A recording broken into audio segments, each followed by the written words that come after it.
here we go. We got day 30 right here, people. Can you believe it? Day 30. It's already over with. Summer's over. Watercolor, get your paper wet's over. It's all over. Well, it's time to start something new. Hey, Jared, we cheering you on, buddy. Let's go, bro. Get to the Olympics. Let's make it happen. Cheer that guy on, okay? Now, when he finally makes it to the Olympics, people, you're going to be like, we were there when? You know, we were there back in the day before anybody even heard his name. So we're cheering Jared on. Strong guy, good worker, puts in the time, creative. The plumber who turned into a judo master. How about that? You can't write it any better than that, people. All right, day 30. Wow, okay? How are you doing today? Are you over the moon? Some people are thrilled that they made it to day 30. Some people are just fucking thanking God that watercolor is finally over with. Now that happens, you know. Some things are for some people and some things are for other people, you know, and that's all right. That's fine. But you should pat yourself on the back for making it 30 days for the second time in a row. See, you changed your life twice. If you were with me in the 30-day sketchbook challenge and you were just with me on the watercolor 30-day challenge, you have changed your life twice, and you've demonstrated that to yourself. And that's really significant. That's big. That's big. Because if you can do it in little things, you can do it in big things. That's the takeaway here, people. That's why we start watercolor small, because as soon as we can master it small, we take it big. You know, we scale it big. And that's fantastic. Now, I did want to touch quickly on what we're going to do on our next challenge. Now, tomorrow we're going to do a day 0. So on all the challenges, we do a day 0. Okay, day 0 is kind of where we get acquainted. We shoot the shit a little bit. We figure out what we're going to do, and we just chitter-chatter about it for a minute, right? And then day 1 is when we start, okay? So, day 0, tomorrow, we're going to start with our 100 head plus challenge, okay? In 30 days, we're going to draw 100 heads at least, okay? Now, I thought about, like I said before, making it a 300 head challenge and really blowing the socks off of it. But, you know, I don't know. Maybe that's too much pressure on the first time around, you know? Maybe that's too much. So we're going to go ahead and be conservative a little bit, make sure we hit our target, hit our goal of 100, at least 100 heads. Now that's a big deal, because then a lot of the schools, a lot of the colleges, a lot of the art schools, you know, Art School of San Francisco, Design College of whatever, Otis Design School, they do this, the 100 head challenge, and they have like a semester or something to get her done or whatever, and you kind of do it as you go along. But we're going to compress that into 30 days, okay? Now that's not too bad, right? That means all you got to do is I don't know how many heads that is a day. Let's go ahead and get the calculator out and divide that up just to make sure, okay? I don't want to say something stupid, you know. 100 divided by 30, you know, that's only 3.3 heads a day. We can manage to get 3.3 heads a day done, can't we? I mean, that's basically 4 heads a day. That's why I say we're going to do 100 plus. You know what I'm saying, people? 100 plus, because we're going to probably finish well above 100. We're going to do all kinds of fun stuff. I got themes all set up for it. It's going to be a lot of fun. So come along and do it. Don't worry if you're suck at heads. You know, if you suck at heads, don't even worry about it, because I'm going to show you how to do the heads and whatnot. We got our heads right here. You know, I'm going to do something like this, head construction and all that, and get you good going in the heads. You know, don't worry about it, people. Worry less, be excited more. I dropped my painting. I had to pick it up real quick. So be excited about that, okay? And then we're going to do cartoons. We're going to do all kinds of stuff. We're just going to have fun with it, okay? It's going to be fun. Also, we're going to do all kinds of markers. You know, we got your acrylic right there. We got some brush pens right here. We got the cheapo highlighter, Sharpie right there. I got a Sharpie right here somewhere. Right there. I got a big fatty Sharpie that's like this wide we're going to use. Just going to have fun with it, okay? Gonna be excited about putting together different heads so that it becomes something that you just do from your emotions. You know, you don't have to like sit there and calculate everything out. And you know, that was always overwhelming to me to have to, you know, 1/3, 5 eyes, blah blah blah blah. I wanted to get to the point where it's intuitive, and when it's intuitive, you just trust what you see, okay, and then go ahead and go with what feels right. And that way you can fly through the head drawings, you know, instead of everything's so designed out and I gotta have my ruler here and I gotta make sure it's this and mark that off and whatever, you know, and that just really becomes accounting to me, you know, and that's just the big headache because I don't want to, I'm an artist, not an accountant, you know, not an architect. So we're gonna do that. All right, so get excited about that. That'll be a lot of fun, okay? And then I wanted to talk about, we're going to be doing that live again this Saturday. I'm trying to bring in more and more things to make the live more and more like, you know, contemporary with the chats on the screen and all that. So I'm working on all that and try not to have any more of them audio hiccups or bugs where, you know, I do a video and you can't hear it. And you're like, what the hell is he going on about now? You know? But hey, you know, we all roll with the punches around here. We get her done. We just get it out there good first and then worry about perfect later, you know. That's what we're doing with that too, okay? And then I got the interviews going on. I got 2 more lined up. Got a couple in the works, but beyond that, and 2 international ones. That ought to be a lot of fun. So I'm hoping that comes through. So that'd be great. Keep a lookout for that. Now, before we jump into what I'm going to talk about, the watercolor, a little bit of a look back, a little retrospective, a 30-day retrospective. You know, how does that sound? A little woo-woo right there. Does that sound good? I got the crow out there yelling at me. That's why I keep looking over there. He keeps yelling. I'm like, is there a cat going after him? Sometimes the cats get after the crows, and when they're in a big group, they can hold their own, and they dive bomb on the cat. It's pretty funny to watch, but when they're just onesie-twosies, they run away from the cat and then scream bloody murder. So I like to see that. He keeps distracting me over there. That's all right. So what I wanted to talk about was the guy who taught me about art, Yin Mao Kun. He's a Chinese guy who went to Taiwan when he was young, and he got blacklisted in China. And in order to escape the Mao's regime, he immigrated or ran or hid or whatever to Taiwan to live a life, an artistic life. And I went over there and I studied with him in Taiwan. And he's under the discipline of Russian Impressionism, and he's quite fantastic. He's definitely a living master for sure. And one thing that I really learned from him, there's a lot that I learned from him, right? A ton. And a couple of the things that really made an indelible mark upon my life that I'll be forever grateful for. Among them, one of them is that he showed me what quality artwork really was. So I'm thankful for that because he set the standard where it should be set. The bar is way up here. And another thing that he showed me is what how a master really moves. You know, a master, when I would watch him work, he would work out whatever he wanted to paint or draw in his mind or do some rough drafts or whatever. And then when he got to doing the final, there were no wasted strokes. He worked like a surgeon, exactly knowing where to go when, what to do next, and all of that. And I was just mesmerized, blown away watching him work. He was like, it was like a surgery. He was like going in surgery with everything planned out. It was like everything just kind of fell off the brush. He'd be there painting, and it was just like everything was so obvious because of how he worked that it made me think that, oh, I could do this easily. But what I didn't see was the tremendous amount of work that he had done in his mind with his pipeline over the years to construct this beautiful production pipeline so that everything was a simple choice. It was obvious, and he set himself up for success in the next cycle, in the next level, in the next round, you know. And that really is how we improve with each cycle. We don't improve within that cycle, but say, for example, I did the watercolor challenge again the next time, you would notice that you were a lot better. You were noticeably improved in the watercolor. And that's how we do improve. Now, a master knows where every stroke is going, knows where every choice is going, knows how to handle the medium, knows how to handle the technical execution without even thinking. It's like driving that stick shift. You don't have to think anymore. And all he's left to think about is the philosophy of the painting.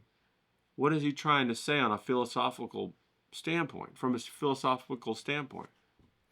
And some of his people he looked up to was like Ilya Repin and Vladimir Serov, some of those Russian painters. And they painted tremendous paintings, tremendous drawings. If you're not familiar with them, they're definitely some to go and look at.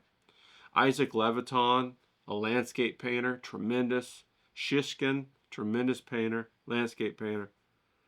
So what I would say to you is to familiarize yourself with artists of that caliber so that you can have your standard lifted higher, your vision lifted higher. And then as you go forward, you say, how do these people do this? How do these men, how do they do this? And then you work on constructing a better pipeline of production in your mind. And that's really what you focus on. And we've touched on it, you know, as we've gone along in this 30-day process to build that pipeline of production in your mind. And then to free yourself from that critical eye that wants to beat you up and basically prevent you from improving.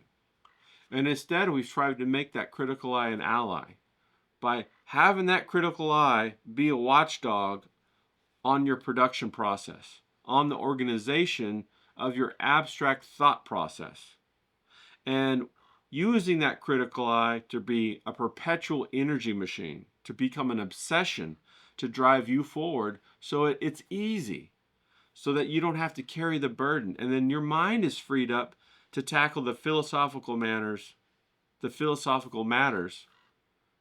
you want to express in society. And I remember always thinking, well, what do I have to say? You know? And they always talk about this concept of an artist finding their voice. Well, what do I have to say? And when you start to study art, you start to realize that everything's really already been said. You know, everything has been said. There's nothing new under the sun. And we are a discussion about the artistic persona empowering the individual person, the worker, the man, the woman, instead of empowering some kind of institution or some kind of party or some kind of cult.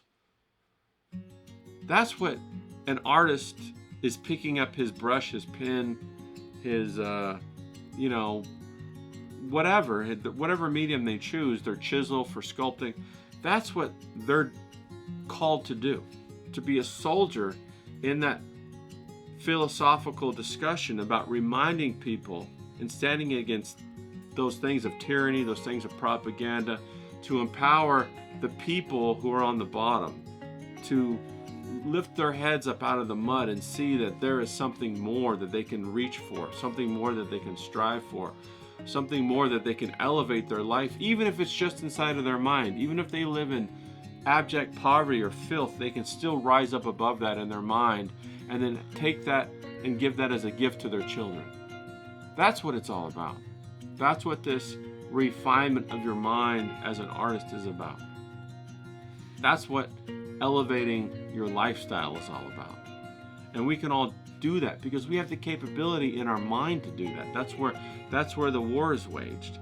That's why you must make allies with that critical eye, and you must get them on your team instead of being divided from within and then being used, having the critical eye used against you from outside sources trying to manipulate and destroy you and your life so that you give your energy to that institution or whatever it is.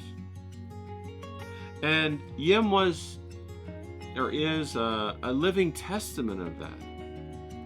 You know, he escaped communism because they didn't want him to be an artist. They wanted him to have a predetermined job out in a rural area and serve their needs. And he didn't want that for his life. And so he escaped Mao's China and immigrated to Hong Kong. Back then it was still under British occupation. And then eventually he made the leap to Taiwan where he could be free to study as he wanted to. And then he opened up a little school to try to be a little candle, a little light, a little small lighthouse, you know, a little beacon of hope for other people that could put down the grind of their life for a moment and come and try to refine their mind and escape through a portal to somewhere where they could be king in their own kingdom, where they were no longer subject to slavery. That's what it's all about. So that's how serious I take it, and I'm sure that's how serious you take it. And as you go throughout your day, and as you go throughout your life, and as you start to take more of an accounting of the transaction that you have back and forth with your day-to-day, and you start to recognize and wake up to how many shit sandwiches people are trying to feed you and institutions are trying to feed you, it becomes important. It becomes something you want to stand on. Okay? So that's what I wanted to say. That's your heritage. That's the heritage, the artistic heritage that comes through me, and I'm trying to pass on to you through these videos. And it's quite a grand thing. You've been, whether you know it or not, you've been selected. You've been drafted into this war, into this fight. That's for your mind and the mind of your children. So let's keep that in mind when we're talking about art, because artwork is a battle for the mind. And that's really where the war is waged, okay? So be excited about that, that you're awake to that now, all right? Now, I don't want to blabber on all day, you know. I want to have a little retrospective about our watercolor real quick, okay? I want to show y'all where we've come. And I want to remind you how far we have come just on these past 30 days. And how exciting it is to have come that far in the 30 days. Now, we had just done this guy right here, okay? And you probably did yourself a little commission too. And it's fantastic. But as we look back, we see where we started, okay? We see some of the days and some of the things that we did. We were just talking about different wet on wet, or texture, or dry on dry, or dry brush. And how fantastic this ammunition was, okay? We see some of the things that we did from our imagination. It's very important to pat yourself on the back and take stock of the positive things that you do, and not only dwell on the negative things that you do. That's why you have to take charge of that critical eye, okay? Those are some of the clouds that we did. Remember, people? Now, we've done some other things too, and let me just go ahead and pull them up real quick. I don't want to belabor it too much, but you know, it's fantastic. And of course, it's hard for you to take a compliment, isn't it? It's hard. There's some of the little landscapes that we did.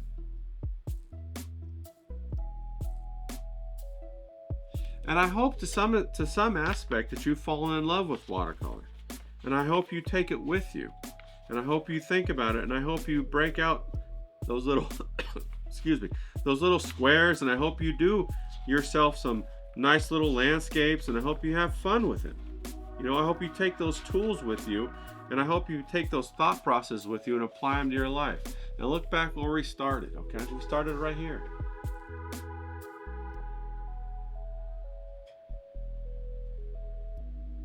Now that's fantastic. You've come a long way just in 30 days. Remember this one, the swatches? Remember those guys?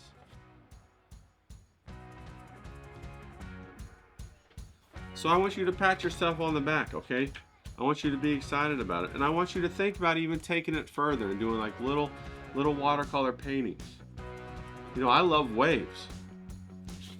You know, I want you to think about what is it that you love, that you would like to express, and then go ahead and express it, because that's you making a statement out there, commenting on the things that you're passionate about, the things that you love, and you're doing it in an eloquent fashion, and you're sharing a piece of yourself for other people, then in the hopes that maybe they'll enjoy it and they'll participate as well, and they'll share a little bit of themselves back with you.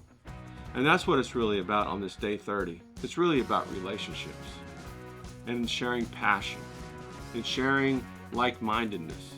And that's who we are, people. And that's what we're going to do. And that's what our war is all about. It's not even really a war, because once you realize that you've already won, you don't even have to try anymore. Because when you unify your mind, you've already won. No matter what happens, you've already won. If it's good, if it's bad, it's okay, because you've already won. And I just want to leave you with that. And I want to tell you, hey, let's get up. and let's go for the next 30. Would you come with me? I'd appreciate it if you would. All right, let's get after it.